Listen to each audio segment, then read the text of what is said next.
What does it say to the world when Maverick is scared of the Chinese communists? And I would point out, unfortunately, the Chinese censorship is being carried out by Hollywood billionaires who are getting richer in the process. In recent days, it's been reported that one of Joe Biden's top potential choices to be ambassador to China is the former CEO of Disney, who happens to be a major Democratic donor. Disney just came out with the movie Mulan. In the movie Mulan, which the director described as, quote, a love letter to China. Well, this love letter wasn't subtle, because right in the credits at the end of Mulan, they thank the oppressive government forces who are running concentration camps right now with over 1 million Uyghurs imprisoned. Disney gleefully thanked the jackbooted thugs that are carrying out torture and murder, and apparently the leader of that effort is one of the top candidates to be America's ambassador to China. Well, the senator from Illinois, the senator from Connecticut said, we need to stand with people who are oppressed. I agree. Look, Hollywood could say whatever they want, but there's no reason the federal government should facilitate their censorship on behalf of the Chinese communists. And the Script Act simply says, if you're going to let the Chinese communists censor your movies, you're not going to get access to the jet planes and to the ships and all the different material of the federal government that is used in movies. Moments ago, the senator from Connecticut said they want to be tough on China. Well, we're about to see how tough they are on China. I will happily yield for a question. Can you tell me, if you were successful and if you hit Hollywood hard, how that provides any solace to the 6,700 Chinese and Hong Kong students in America who are facing the deportation back to prison in China? Senator from Illinois asked a question. Let me tell you how it provides solace. Because people who are in hellholes, they listen to what we're saying. People who are in hellholes, they hear the voice. You know, some time ago, I had the chance to sit down with Natan Sharansky, the famed Soviet dissident. He and I sat down and visited in Jerusalem. And Natan told me about how when he was in a Soviet gulag, that in the cells, from cell to cell, they would pass notes. Did you hear what Ronald Reagan said? The Soviet Union is an evil empire. Marxism, Leninism will end up on the ash heap of history. Mr. Gorbachev, tear down this wall. And I'll tell you how people here, because the senator from Illinois will remember, I introduced legislation to rename the street in front of the Chinese embassy in the United States, Liu Xiaobo Plaza, after Liu Xiaobo, the Nobel Peace Laureate, who was, let me finish answering your question. If you want to propound a second one, I'm happy to answer that one too. Liu Xiaobo was the Nobel Peace Laureate wrongfully imprisoned in China. And the strategy of renaming the street in front of the embassy is a strategy Reagan employed, renaming the street in front of the Soviet embassy Sakharov Plaza. Twice I stood on this floor seeking unanimous consent, and twice a Democrat, the senior senator from California, stood up and objected. And at one point, the senior senator from California said, well, if we do this, it will embarrass the Chinese government. To which I responded, you are understanding correctly, and that's not a bug, it's a feature. That is the purpose. And let me tell you what happened to that. Twice, Democrats objected to the legislation. I then placed a hold on President Obama's nominees to the State Department. And the Obama administration came to me and said, how can we move these nominees forward? How can we move them forward? I said, it's very simple. Pass my legislation and I'll lift the hold. The Democratic caucus didn't like that, but they ultimately agreed. And so the legislation I introduced to rename the street in front of the Chinese embassy, Liu Xiaobo Plaza, passed this body unanimously. Now, ultimately, the House didn't take it up and pass it up, but I'll tell you how that story ends. That story ends in 2017 when I was sitting down with Rex Tillerson for breakfast at Foggy Bottom, the new U.S. Secretary of State, and when he spoke to his Chinese counterparts, he said, they have come back and said among their top 3 diplomatic objectives with us is stop your bill to rename the street in front of the embassy. They are terrified by the sunlight and sunshine on the dissidents. At the time, Liu Xiaobo had passed, but his widow, Liu Xia, was still in China, still wrongfully held back. And I told Secretary of State Tillerson, I said, I'll tell you what, you tell the Chinese, if they release Liu Xia, if they let her get out, I'll stop pressing this particular bill. And if they don't, I'll keep pressing it and we'll pass it again because we've already done it. Within weeks, China released Liu Xia. So you ask, how does this help the people in prison? By not having Hollywood media moguls spreading Chinese propaganda. But let me give you a second choice, very directly. You want to know how people are helped? A second bill called the Shame Act, which, if our Democratic colleagues want to be tough in China, we could pass right now. What does the Shame Act do? The Shame Act focuses in particular on human rights atrocities. It focuses on over 1 million Uyghurs in concentration camps and other religious minorities and the Falun Gong practitioners who are captured and murdered and whose organs are harvested. And the Chinese Communist Party engages in yet another horror. My Democratic colleagues like to say on the question of abortion, they are pro-choice. Well, the Chinese Communist government right now is engaging in forced sterilizations and forced abortions, taking Uyghur mothers and forcing them to abort their children against their wills. Whatever the Democrats' views on abortion in the United States as a matter of a woman's choice, surely they must be united in saying a government forcing a woman to abort her child, to take the life of her unborn child, is an unspeakable atrocity. So the Shame Act does something very simple. It imposes sanctions on the Chinese Communist government leaders responsible for implementing this horrific 1984-style policy of forced sterilizations and forced abortions. Now, and I had intended to seek unanimous consent for the Shame Act as well, but my Democratic colleagues have said they're not yet able to find a Democrat to object, although my understanding is they intend to. I hope they reconsider that. A terrific ending for today's debate would be passing the Shame Act and saying we're all standing together against forced abortions and grotesque human rights violations. Maybe that will happen, maybe it won't. But let's find out where we are on the question of the Script Act.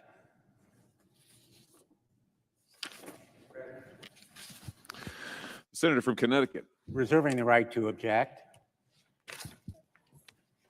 I think we've gone a little bit far afield from the That's it. Okay. 6 pro-democracy activists living abroad. From Connecticut, I had not yet yielded the floor, and I'm about to ask the unanimous consent, so. The senator from Texas. Mr. President, as if in legislative session, I ask unanimous consent that the Committee on Homeland Security and Governmental Affairs be discharged from further consideration of S. 3835 and the Senate proceed to its immediate consideration. Further, that this bill be considered read a third time and passed, and that the motion to reconsider be considered made and laid upon the table with no intervening action or debate. Is there objection? Mr. President. Senator from Connecticut. Thank you, Mr. President. Reserving the right to object on the Scripps Act, which I understand is the only measure so far on which the senator from Texas is seeking unanimous consent. Very simply, he knows, I know, we all know, that measure will never reach the president's desk. There's simply no way it can pass both houses of Congress in the next few days before the end of this Congress. The only way we can do something for the freedom fighters and democracy advocates in communist China is to pass this measure that he has objected to, which has unanimously passed the House of Representatives only HR 8428 offers that opportunity. And frankly, only this measure that he's objected to does anything for the dissidents or the democracy advocates or the freedom fighters directly. He's talking about movies. We're talking about human lives. He can draw all the kind of hypothetical connections between the so-called movie moguls in Hollywood and China, but I think his Scripps Act actually works against the goal that he is advocating. Censorship in China is a legitimate concern, no question about it. And I would welcome the opportunity to work with him on a bill that does something about it. But actually, his bill not only takes away the support for the movies that may be made, it takes away support from documentaries about the repressive regime in China. It takes away classification and other security screening that is necessary for those kinds of movies to be shown in this country. I think that kind of obstacle may be inadvertent on his part, but I welcome the chance to work with him on a bipartisan bill, a truly bipartisan bill that in fact in the next Congress could reach the president's desk.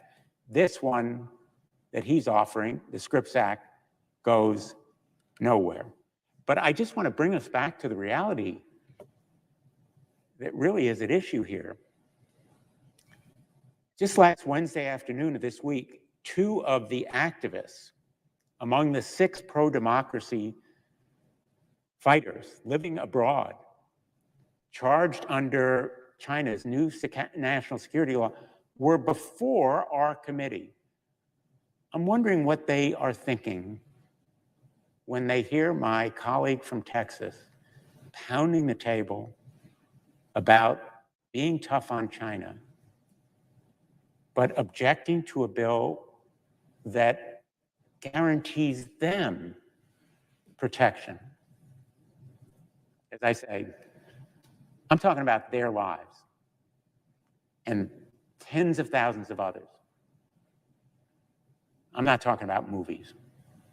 I'm not talking about Hollywood moguls. Let's stand up for the lives of those Chinese Hong freedom fighters now in this country seeking protection through a bill passed unanimously by the House of Representatives, the only bill that will go to the president's desk if we approve it. Thank you. Is there objection?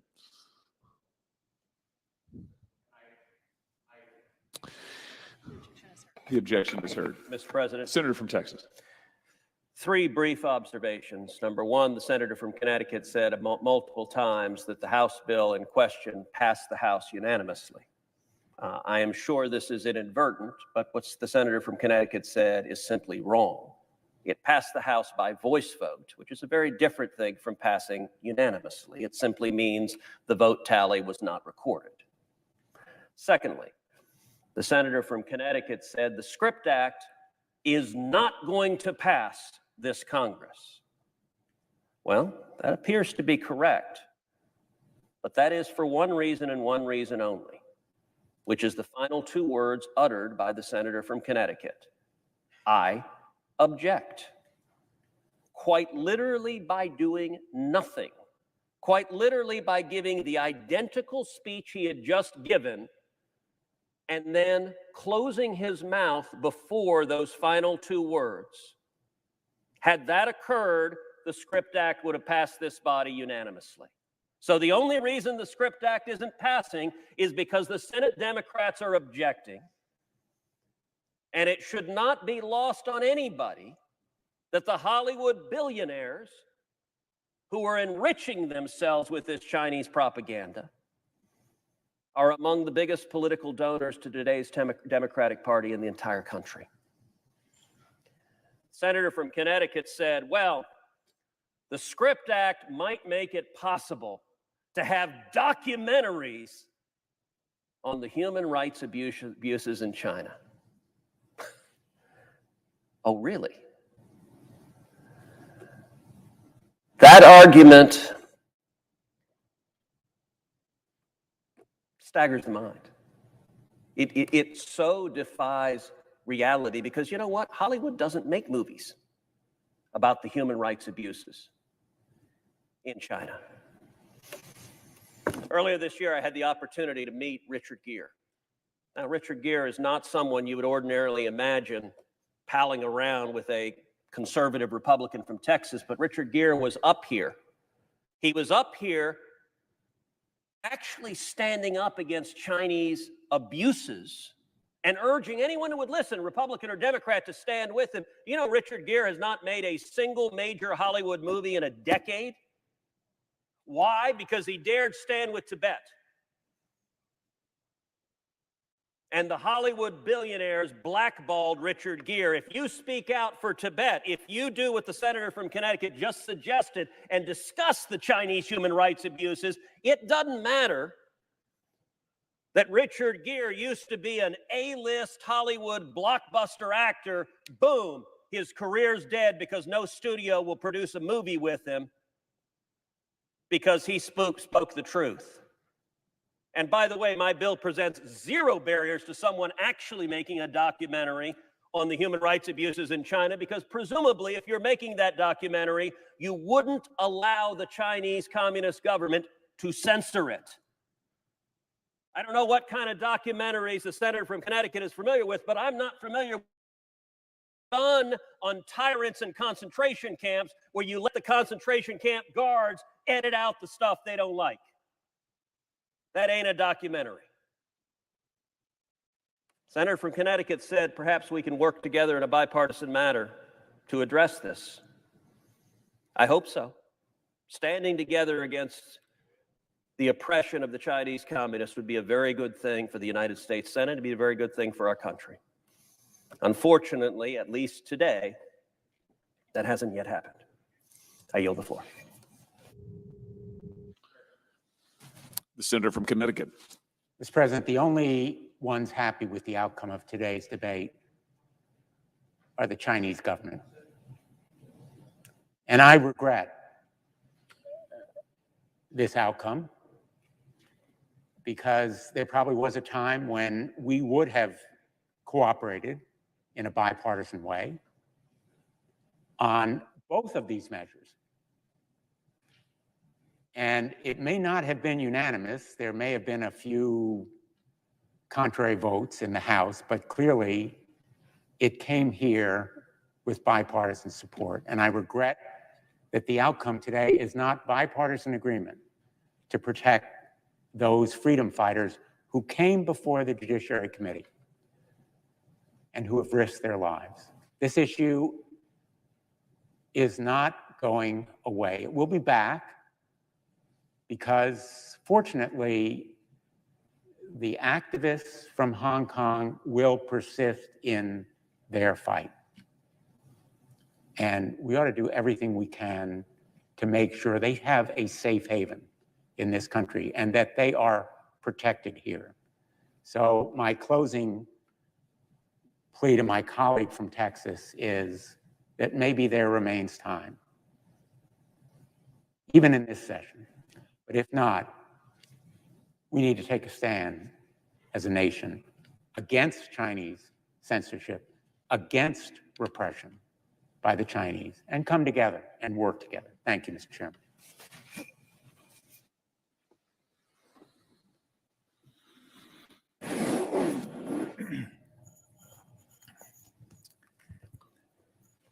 Mr. President, Senator from Florida.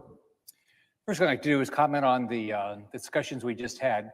You know, I've been up here a little less than 2 years, and the thing that surprises me is invariably the Democrats won't stand up against the Communist Party of China. The case that we're dealing with now is, you know, they don't want to, they're going to stand up for Hollywood.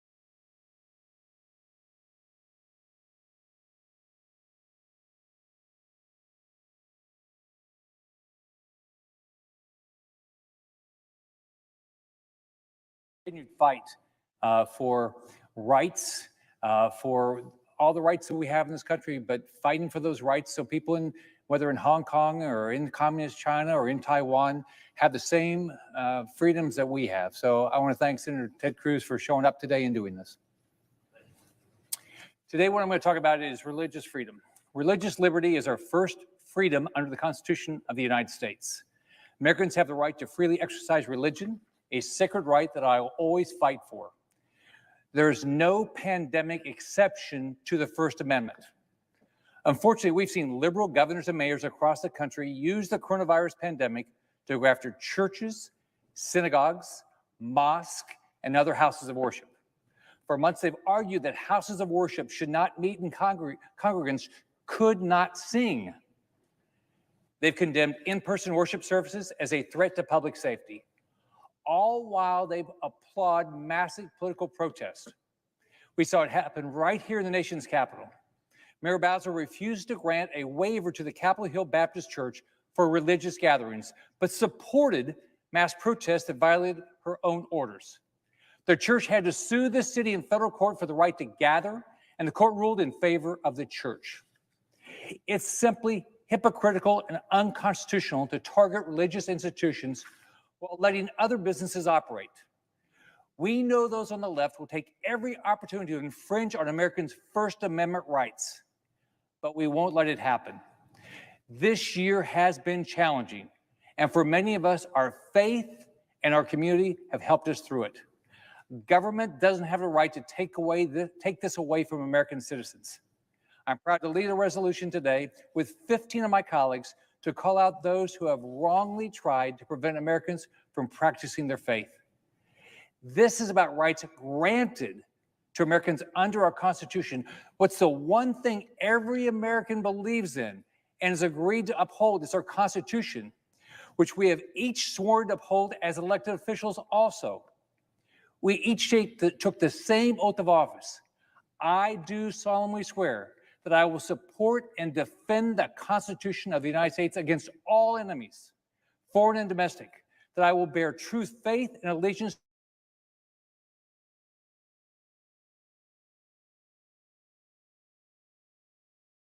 to the same.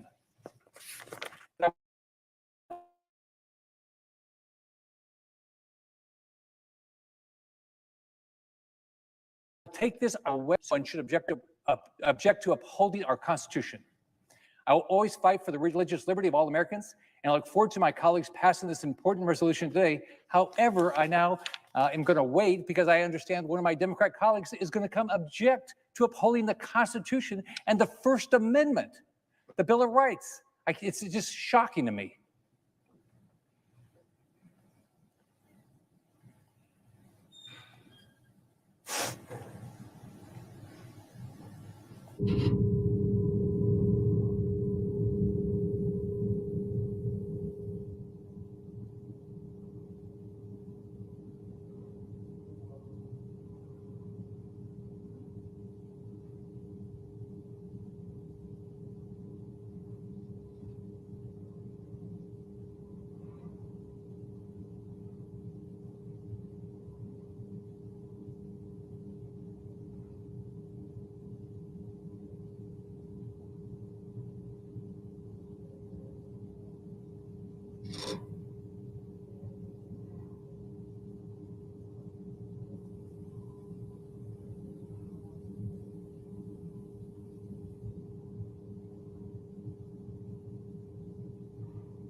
Senator from Florida. As if in legislative session, I ask unanimous consent the Senate proceed to the consideration of Senate Resolution 806 submitted earlier today. Further, I ask unanimous consent the resolution be agreed to, the preamble be agreed to, and that the motions to reconsider be considered made and laid upon the table with no intervening action or debate. Is there objection? Mr. President. The senator from New Jersey. Mr. President, reserving the right to object, my colleague, Senator Scott, has chosen an interesting point in this pandemic to object to public safety measures intended to protect human life and ensure scarce resources are not squandered. Over 17 million Americans, 17 million, have contracted COVID that we know of. And over 300,000 of our friends and our neighbors and loved ones are no longer with us. Think about that. September 11th was a great national tragedy. I know because I lost 700 of those 3,000 citizens on that fateful day from New Jersey. This is 100 times more than what happened on September 11th. People we have lost are not just some nameless numbers, but mothers and fathers and grandparents. Essential parts of our hearts are gone forever due to the pandemic that has been mishandled and mismanaged from the start. And now when this virus is running unchecked through our communities, we have before us this resolution that is riddled with misstatements of fact that I find deeply concerning. No governor wants to see their constituents cut off from their daily lives. And I think we can all agree that the administration here in Washington, their inability to guide us through this crisis has left our governors holding the bag when it comes to securing resources, providing guidance, and making the difficult calls about the right public policy to prevent COVID-19 from rampaging like an unchecked bull in a china shop through our states. Because they know that the governors of our states, that the lives of their residents, our neighbors, brothers, sisters, children, and parents rest in their hands, and these difficult decisions they must make. We are still losing Americans from COVID-19 at an unprecedented rate. Hospitals throughout the country are providing an amazing level of care with exhausted providers and continued resource issues, and our economy is cratering because we cannot fully reopen it until it is safe. Now, I'm deeply troubled to see a false claim about my state and the governor banning indoor religious services. Let me be clear. Houses of worship were never ordered closed. Never. In fact, today, religious gatherings are allowed to have substantially higher capacity limits than most other gatherings. While New Jersey restricted the capacity of indoor religious services as they did with all indoor gatherings, religious gatherings were never designated as non-essential or essential as this resolution suggests. That distinction was only applied to retail businesses. Now, perhaps religion is different in Florida, but our houses of worship are not retail businesses. Houses of worship and religious organizations have been subject to neutral restrictions that equally burden religious and non-religious entities. They were put in place to do what? To save lives, not under the guise of doing so, and certainly not for the purpose of targeting religious groups. Now, I am a man of strong faith and conviction. I have always found deep solace in the rituals and shared worship of my church. I know many of us have. But perhaps the most important part of my faith is the duty, the responsibility to care for my neighbors up and down the state of New Jersey and all across the nation. Our faith calls us to ensure the health and safety of this nation before all else. As a matter of fact, I'm reminded of a passage in the Bible from James 2:14. It says, "What good is it, my brothers and sisters, if you say you have faith but do not have works? Can faith save you? If a brother or sister is naked and lacks daily food, and one of you says to them, 'Go in peace, keep warm, and get your fill,' and yet you do not supply their bodily needs, what is the good of that? So faith by itself, it has no works, is dead. But someone will say, 'You have faith and I have works. Show me your faith apart from your works, and I by my works will show you my faith.'" As for me, I'll continue to work for the people of New Jersey, our healthcare workers struggling to care for the thousands filling ICU hospital beds, for the families who don't know how they will pay next month's rent and keep food on the table, for the small business owner trying to keep his doors open, and yes, for churches who want to see their parishioners safe. I, however, do not intend to play these partisan games, and for those reasons, I object. The objection is heard. Mr. President, Senator from Florida. freedom of religion shouldn't be controversial. This is a fundamental right of our nation as stated in our Constitution. Congress shall make no law respecting the establishment of religion or prohibiting the free exercise thereof. What this resolution does, it says it affirms the Senate affirms its support for the rights, liberties, and protections enshrined in the United States Constitution. There is no pandemic exception to the First Amendment. For months, across this country, liberal politicians have targeted churches, synagogues, mosques, and other houses of worship. To let this happen undermines the principle of our nation and the Constitution we have each sworn to uphold as elected officials. I don't understand why my colleague, who swore to uphold the Constitution, would object to a resolution that simply reaffirms our commitment to upholding the Constitution. We are blessed to live in a great nation that respects religious liberty and the right to worship, especially as we see countries around the world like Communist China and Iran deny their citizens these same rights. Americans have the right to worship, and government doesn't get to decide for them. I'm clearly very disappointed my colleague doesn't want to protect the First Amendment, which I will continue to stand against these misguided and hypocritical attempts to target religious institutions. I'm never going to stop fighting for the religious liberty of all Americans, even during a pandemic. Thank you, and I yield the floor.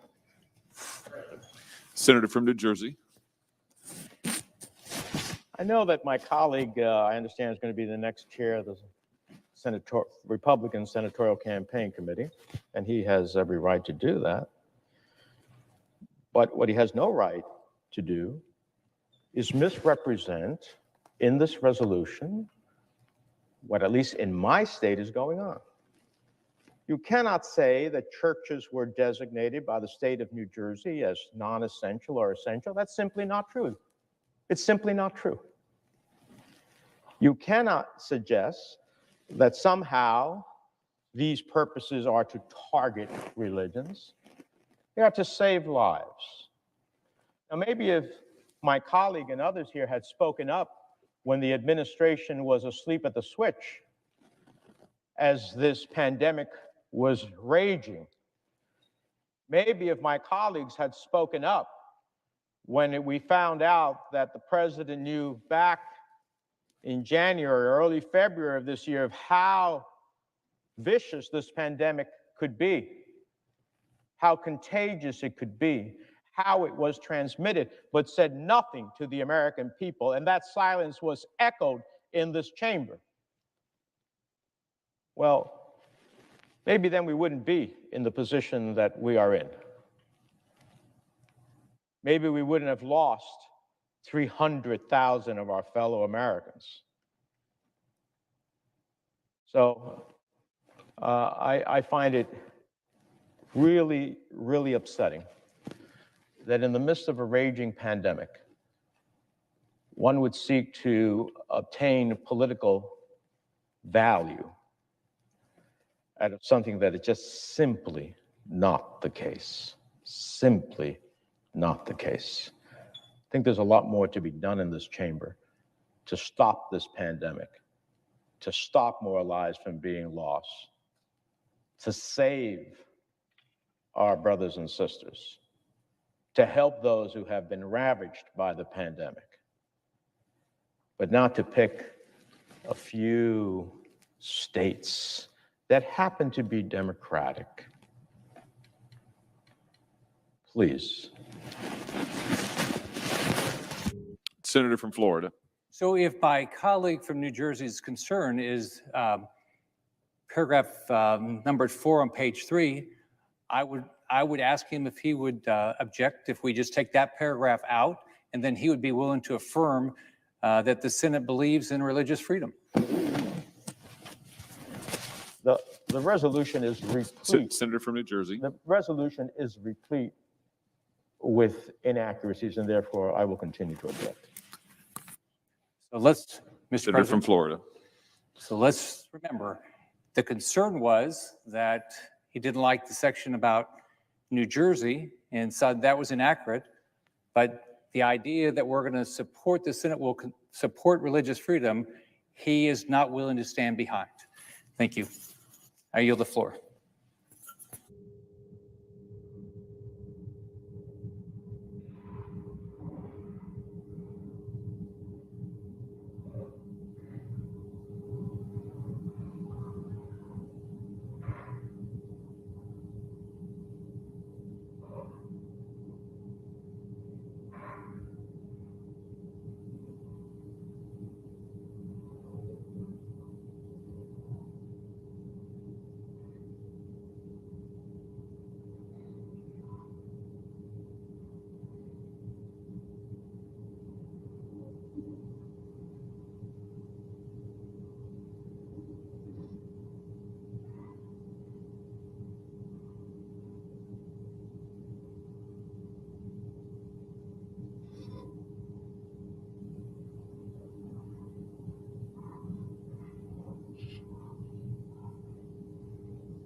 Mr. President, I would ask suspension of the quorum call. The Senate is not in a quorum call. Thank you, Mr. President. The senator from Michigan. Thank you. Mr. President, we truly don't have any time to waste. The American people are in desperate need of help. And I want to start by thanking all of my colleagues who've been working so hard together across the aisle to bring us to a point where we can actually provide some help, albeit temporary, to the American people. So thank you, and I'm pleased to have been involved in elements of that negotiation and appreciate it. But we're stuck right now, and I just want to remind people of a few numbers. More than 1 in 3 American adults in a recent survey said they're struggling to pay household expenses, including rent and mortgage. We don't get something done in the next hours or days, we're going to see thousands of people in Michigan lose their homes in the middle of the winter. 7.8 million Americans have fallen into poverty since June. 7.8 million people have fallen into poverty since June. The number of people applying for unemployment keeps rising. 885,000 people filed initial claims last week. And thousands and thousands and thousands of people who are self-employed, who are contract workers, others will find themselves with zero support right after Christmas, unless we take action. A recent survey found that 1 in 4 small businesses are in danger of closing if the economic conditions don't improve. 1 out of 4. I've talked to so many friends, so many people in Michigan, vibrant small businesses. They put it all on the line for that business they always wanted to have. And now they're barely holding on. And they need help, and they needed help before now. They need help now. They are waiting and waiting and waiting and holding their breath. Up to 50 million Americans are struggling to feed their families right now. 1 out of 4 American households have experienced food insecurity in this last year. So 1 out of 4 households. People who volunteer at the food bank, people who have always contributed to the food bank, now find themselves waiting in their car for hours and hours for a box of food in the United States of America. We not only have a health pandemic, we have a hunger crisis going on, and people need help now. And on top of that, this past Wednesday, 3,638 Americans died in one day of coronavirus. And we're now looking at government services shutting down in less than 12 hours. The backdrop of everything that is happening for Americans, and despite all the good work that's been going on a bipartisan basis, we're now within less than 12 hours of services for people into our country shutting down. And why? Because my colleague, the Republican senator from Pennsylvania, thinks it's more important to take away the federal government's ability to help people and help businesses and create jobs than it is to actually help people. Now, I want to say, Senator Toomey and I had a wonderful hearing this week in our Health Subcommittee and Finance, of which he chairs, and we have been working together doing really important, meaningful things on Alzheimer's disease, and I have very much enjoyed doing that. But on this issue, at this time, with so many people in pain and so much hardship at this moment, I don't understand when he said that preventing the next Treasury Secretary and the Federal Reserve from relaunching the emergency credit facilities that support manufacturers and other job providers is, quote, the most important thing in this COVID-19 package. Really? Really? The most important thing in this package is to take away the tools of the Treasury and the Federal Reserve that have been used when we're in crisis and we need to be a backstop for our businesses in the credit market, when we need to be supporting job providers and jobs. Really, really, that is the most important thing. Tell that to a mom who's afraid her kids will end up on the street because she can't pay her rent in January, which is, what, 2 weeks away. Tell that to the small business owner who's having to lay off their entire staff a week before Christmas. Tell that to a senior citizen who's risking his health by waiting in an hours-long line to get a box of food. Tell that to the healthcare workers who are literally putting their lives on the line right now, fighting this pandemic. Really?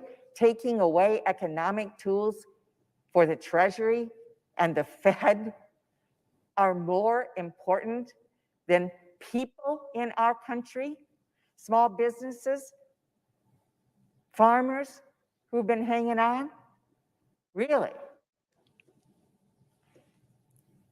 Tell that to the thousands of American families who are preparing for their first holiday without loved ones who have been lost to the virus. Just yesterday, another loss in Michigan, so many losses, thousands of losses, but a dear friend, a sheriff of Wayne County, Benny Napoleon, and his family. Today, a funeral for a friend as well in Detroit. So the most important thing is not supporting families, is not helping people at least get through the winter, at least get through the next several months, to put food on the table and a roof over their heads and help their businesses and make sure the vaccines can be distributed and support our healthcare workers and put money into education and all the other things that are needed right now. The most important thing is to have a fight with the Treasury and the Fed, because you'll want to limit what they can do in terms of their powers to help people and to help businesses in a crisis. Our nation is in a crisis. And we'd be in an even deeper crisis right now if it weren't for the Federal Reserve. The Federal Reserve stepped in early during the crisis. Under the current administration, I might add, where nobody was suggesting that we provide these kinds of amendments or restrictions, then on the current administration, on the Trump administration, I didn't hear that debate. Maybe I missed it, but I didn't hear that debate. But thank goodness we didn't have that debate, because they stepped in early, taking extraordinary measures to keep credit from freezing up for our businesses. This is the money that businesses use to provide services and keep people employed. And I have to say, as someone coming from a major manufacturing state like Pennsylvania, like Ohio, like Indiana, like Wisconsin, that having the capacity for the Fed to step in and provide some confidence in the marketplace so that our auto suppliers, our other manufacturers could get what they needed in terms of liquidity was critical to jobs. Thousands and thousands and thousands and thousands of jobs.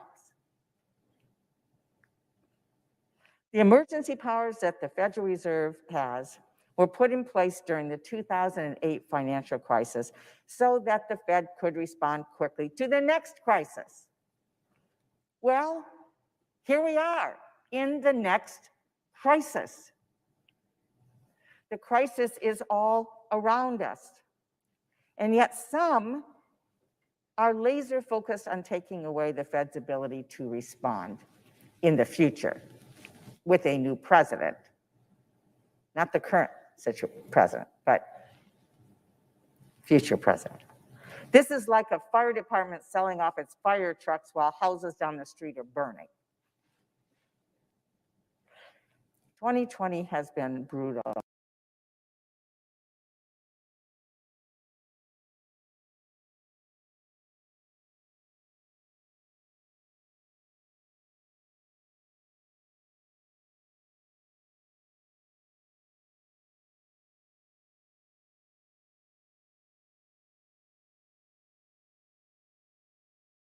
Emblems, not the seal, you can replicate those, and then the logo, you can, that's a logo.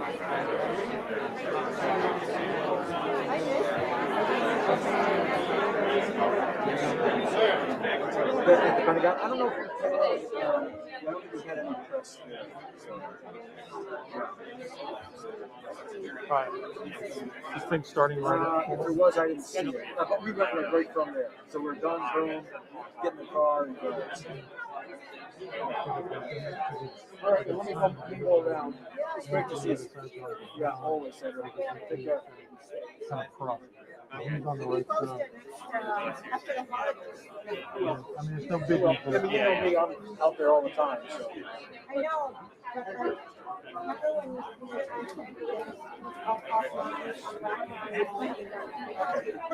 Fair enough. Fair enough.